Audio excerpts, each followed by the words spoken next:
మనిద్దరి మధ్యలో ఏ జన్మలో ఏ తీరని రుణం ఉందో, మరెందుకు ఇంతలో ఈ బంధనం ఇన్నింతలు పెరిగిందో. అమాయకమైన నీ చిన్నారి నవ్వును ఏ తల్లి కందో, ఇటే నీ దారి ఉందని నిన్ను ఏ సుడి గాలి పంపిందో.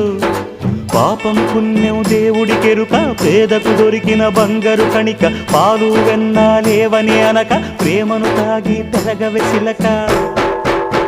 వలేసే పాడు లోకం కంటపడక ఉండు నాయనక, ఇలా నా గుండెలోనే గువ్వల కొలు ఉండిపోయింక. ఇటే పోస్తే ఎమున్నైనా నిలేస్తానే, మరింక ఏ కీడు నీ వంక రాలేదు.